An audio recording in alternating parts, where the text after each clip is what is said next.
Hey, it's Cody. Happy New Year if you observe it. Today I'm here with my January decks, a day late. So, okay. I'm gonna just jump right into it because I have complaints about January and New Year's, but in a little bit I am going to probably just go ahead and record my year ahead reading I'm gonna do for myself.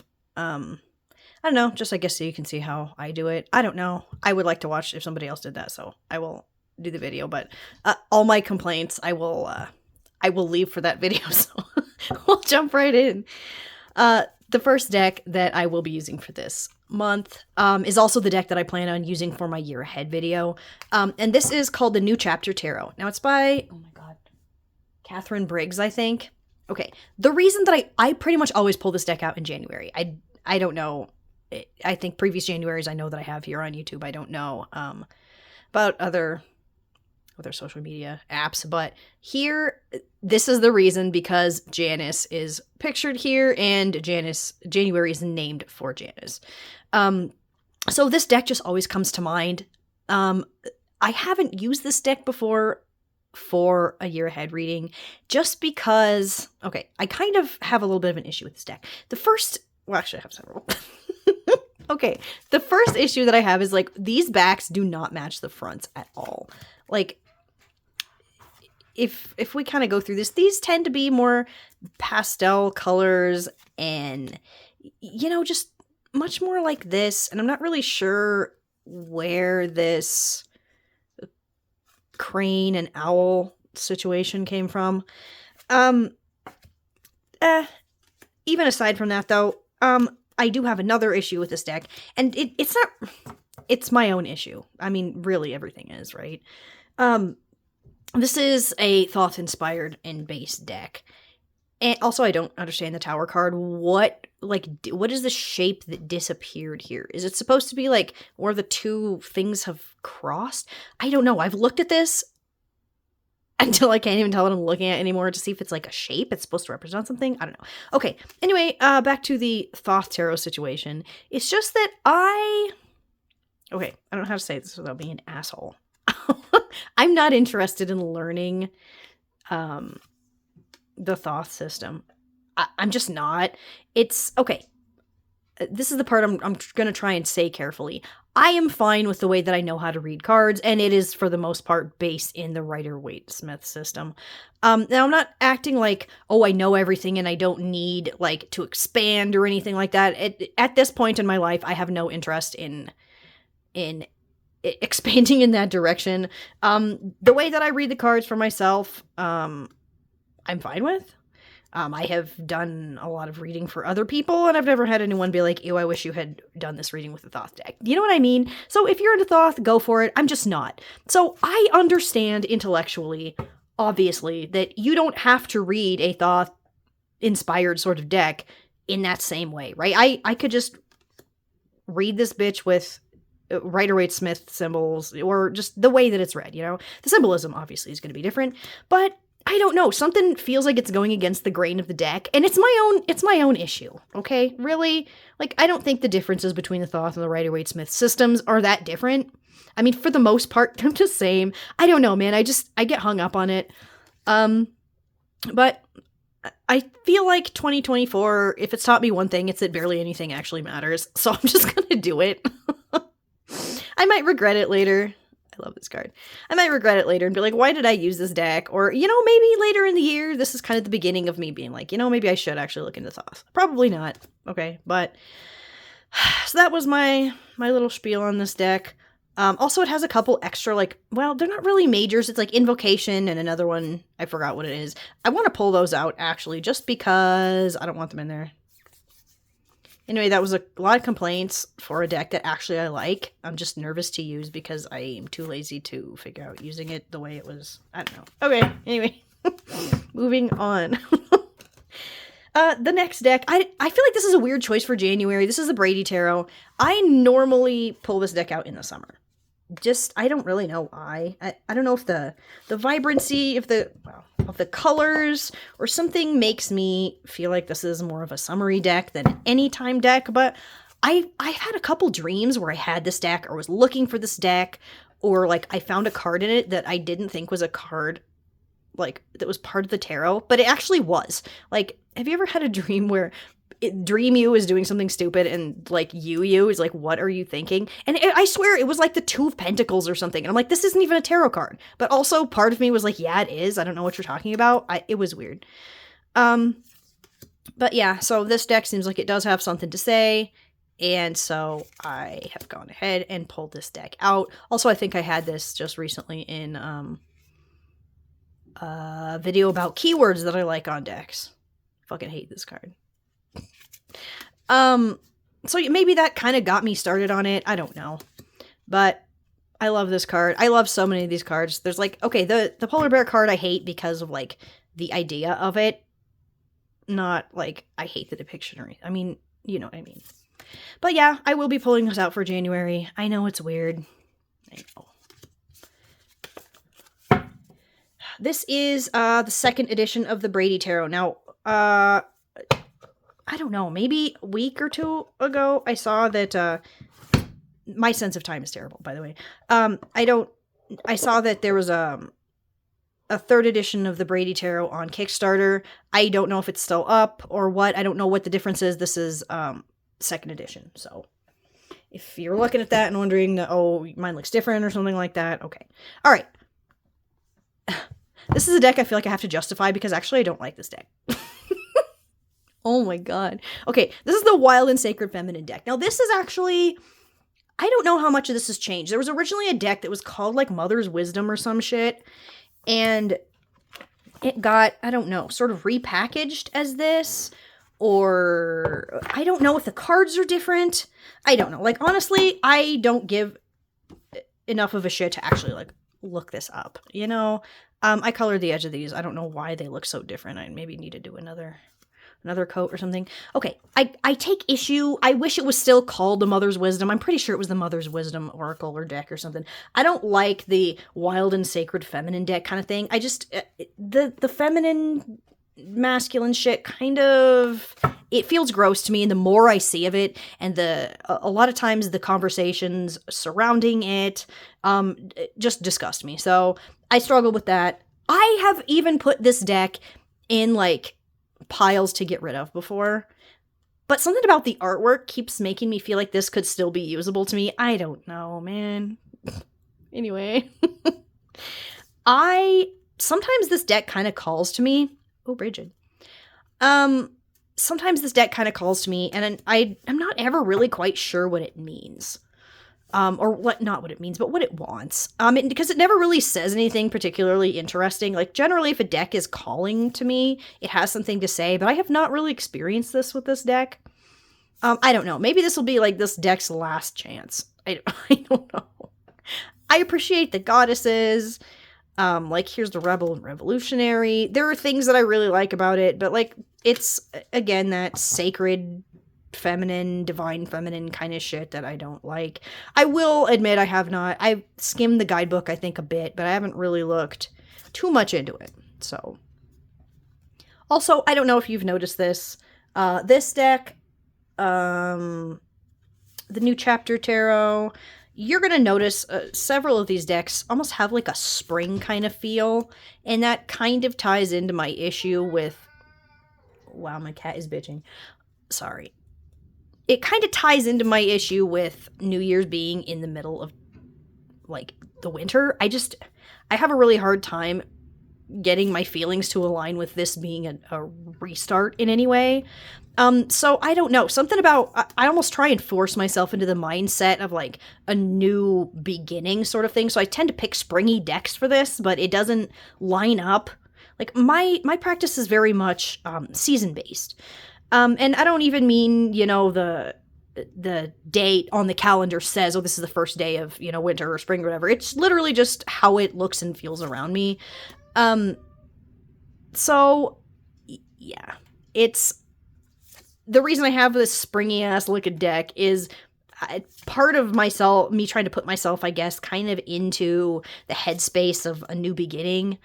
And I wasn't consciously doing this. I was just thinking about it when I pulled out all the decks that I was wanting to use in January. I was like, a lot of these are springy. Like, I almost grabbed the Kantaji Oracle, and then I was like, no, I don't know. I might still pull it out. I didn't grab it for this video, but it's entirely possible that I will end up pulling this out. So, I don't know. Anyway, like, some of these cards are just so beautiful, and some of them, like that one, I'm not particularly into. That's okay. I mean, I like the idea of banana. I don't know. This deck probably deserves its own video of me complaining and, like, arguing with myself about, I don't know. Anyway, this is one of those decks I saw somebody using, and I think sometimes people just pick the good cards out of it to show, you know? I saw photos of it and stuff, and then I looked online. At the time when I bought this, you couldn't quite find very many photos of it, so I was like, that's kind of interesting, but I don't like I mean, I knew I was going to have an issue with this whole, like, feminine thing, but I don't know. Okay, I'm done with that. All right, this next deck, this is the Tarot del Toro. Now, my daughter actually picked this for me for Christmas, and I was very surprised. I was a little bit nervous because I knew that she was going to pick me a deck. I was like, oh my god, what am I going to have to pretend to like? But I was surprised and quite pleased, actually, with her decision-making choices. The reason that she picked it, she says, is that she looked back here and saw that the Fool was a devil, and she was like, Mom would like that. You know what? She's right. Also, I will say, this is my first Insight Editions deck. Now, for some reason, so it's going to be Pips. I was nervous that the card stock was going to be shit. I'm not really sure why. For some reason, I was imagining, like, that really stiff, cardboardy kind of cardstock that doesn't bend for you to shuffle. This is actually not like that at all. It's got really good cardstock, actually. I was expecting to not be able to even shuffle this. But actually, shuffling this has gone pretty well. And I have really small hands. I also have rheumatoid arthritis. So it's one of those things where a lot of decks, even that other people might find easy to shuffle, I really struggle to. So yeah, I mean, here's the thing is I really haven't worked with this deck to have too much to say about it other than this is how it looks and the cardstock is nice. This is the reason that I have this deck, which my daughter does in fact know me. So I'm excited to work with this deck more. So this one, sometimes I pick decks and I'm like, maybe I want to work with this month. But then, Jesus. Then later in the month, I'm like, you know what? Actually, I don't want to work with this. I don't know if you ever do that, or do you force yourself? I don't know. Does everyone even pre-plan what decks they're going to use? I don't know. Sometimes I try and force myself. I'll be like, okay, I'm going to use this deck that I haven't worked with or that I want to work with. But sometimes I skip them because I don't feel like dealing with them. Okay. This is the Sacred Nature Oracle. Now this, I don't know if I've mentioned this deck recently or if I've just pulled it out a lot lately. Do you ever just pull out a deck and look at it? Like, I don't know why that's a thing that I do pretty often, but I'll just pull it out and look, and this is one of those decks to me. Honestly, I don't really use it very often. I just think the artwork in this deck is so cool. The guidebook gives you actual, like, information about the plants. I think this deck and just the idea of it, these sepia tone photos, the humans and the plant life together like that, I think is absolutely stunning. And I appreciate the inclusion of men in this sort of softer, like, nature sort of vibe, I guess, in a way that's not like, it's not like a destructive energy, sort of, or it's not like just the Emperor and the Hierophant or something. Like, they're just sewn right in a way that's, I think, a nice reminder that humans are humans and part of the earth. I don't know. That's just me. Sometimes I have beef with too many men being in decks, and sometimes I like it. I think this deck, something about this deck is creepy. Like, what the hell? The creepiness a little bit adds to it. I just love this. I love this deck. And I really want to be using it. I really want to start using it more often. Just because I look at it a lot, so I feel like I'm using it, but I'm actually not. It's weird. Okay, we'll stop here. Integration. One major issue I have is why are these cards so fucking big? Like, okay, I do know. I said, like, why are those big? But it's it's for the detail of the photos, I think. Also the gloss cardstock, because you can pick up details easier, but still it kind of pisses me off. Like, maybe you could have made it a little bit smaller. I don't know. I'm just fucking talking at this point. Also, Fyodor Pavlov Tarot. This deck, I love this deck. It has all the symbolism of the Rider-Waite-Smith, but like, I feel like this is just a modernized version of a classic. I don't know how, like, the instant when I saw the artwork for this deck being made, it felt like it was already classic. I don't know how else to explain that. This, oh my god. It is so... This deck is just so well done. The guidebook that's with it is stunning. It's got some, you know, personal details from the guy that made it. But it's just, it's so... It feels really accessible, maybe. Well, okay, I say that it has all the symbolism and stuff of the Rider-Waite-Smith. It really doesn't have all the Kabbalah stuff and stuff like that, but the way that I read these cards, it really just has everything that I would use as an indication of card meaning. This is like some childhood storybook kind of shit, and I love it. I don't think there's any of these cards that I don't love. What did I do to this? Like, if I could change anything about this deck, I wouldn't change anything. Does that make sense? People bitched about the cardstock. No, I love the cardstock. It's really thin. It's bendy. Okay, no, actually. I would change one thing, and this was quite expensive for just a regular old mass market deck. I don't know if it's not like the deck's fault or the deck creator's fault or anything like that. I think that's just kind of the way that mainstream, oh my god, mass market tarot is going. I will say though that this definitely is better quality than a lot of the stuff that like a lot of the large publishing companies shit out. Who did this? US Games. So I don't know, maybe I take back the price thing. I don't know. But I love this deck. And yeah, I'm also really into the backs of this deck. Now, I had this box that I bought from, like, it was literally a dollar store years ago, and it was this exact same blue, and it had these little gold stars, like, glued onto it. I mean, the thing fell apart. It was from the dollar store, and I had it. I mean, I was like a teenager when I had it. I was a teenager a long ass time ago, okay? So, yeah. All right, Fyodor Pavlov coming out. This deck is one of those that never gets put away. Like, I might not mention this on a regular basis, as in, like, I'm working with this deck this month, but I do pull this deck out on a regular basis. You know, maybe this warrants a larger conversation about decks that are always out. You know what? Maybe I'll start gathering info for that. Okay, this last deck, again, this is another one that I have to explain. I feel like I gotta justify because I also kind of have an issue with this deck, but still some part of me loves it. This is the Divine Nature Oracle deck and book set. Sorry, I have the box here next to me because I can't remember shit ever. Okay. This is a deck by Angie Sullins. I don't like Angie Sullins decks. I don't. But I do like Greg Spolenka's artwork. Something about this deck just is so... I love the brown. I love, like, earthy tone shit. I mean, obviously I got this shit everywhere. I loved earth tone kind of stuff.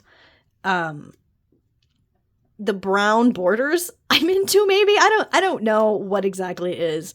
Like, this art is some absolute fuckery. Now, you'll notice there are, like, different art styles in this kind of, but it is all made by the same guy. Oh my god, not Divine Masculine. See, sometimes I think that I want to pull cards out of a deck. Like, some part of me is like, then it's not complete, but then the other part of me is like, if I don't like the way that this is being depicted, then I can just get rid of it. I don't know. I'm sure there's a feminine one in here. You know what? Let's just pull that out now. I don't have a problem. I like the lion. The fact that he's standing in water is kind of weird, but I do like him. I mean, it's nothing compared to, like, this, but... So let's look and see if there was a... fucking Mufasa-ass shit. I love this card. And I even think that, The keywords aren't bad on this deck. Create stillness, radiate self-compassion, get carried away. But the artwork is cool. Like, okay, maybe it has to do with the artwork being some, like, if this was some different corny ass artwork and it said get carried away, I would want to barf. But if it's cool artwork, then I'm like, yes, this is deep. Unmask your darkness, engage your invisibles. That card reminds me of someone. Okay, court the divine feminine. See, like, I don't even like the artwork for this. So, you know what? I'm pulling those. Right now, you know what? I'm going to go through this and pull shit I don't like. Garden the heart. That's okay. Reveal the lies. It's on thin ice. I love this card. Rewild your life. Receive your worthiness. Truth. I wish this just said bitch, right? Submerge. Create. Begin anew. Like, some of these, like, I don't really like the artwork on this card, but I think begin anew would be an energy that I would miss. Do you know? I don't know. Establish sanctuary. Speak true. Stand for justice. Embody grace. Look at this man. Dance. Drink deeply. Reclaim innocence. Surrender to resistance. Own your power. Transform. Focus. I kind of... Do I want this card in here or not? Yeah, I'll keep it. Right now, I'm just having beef with the divine, feminine, masculine shade. Oh, what was this? Oh, answer the call. Yeah. Call on courage. Seek symbols. Listen to your muse. Kiss the muse. No, I hate this card. I hate everything about it. Kiss the muse is stupid. And also, I don't like the artwork. Twirl. What does that even mean? You know, I'm not getting out the guidebook right now, but encourage effortlessness. Embrace enthusiasm. Hold your ground. Bubble up. And navigate with heart. That one's questionable too to me. However, yeah. Actually, I am pulling cards out of this, and I just did it right this instant on this video. Put this shit back in here because, yeah. And, I mean, I can change my mind later. It's not like I'm throwing these away, but I don't know why I would, because I just sat here and talked about how much I hate those cards. Okay, anyway, this was a meandering adventure. Oh my god. Meandering-ass video about my January decks. Thanks for watching. Bye.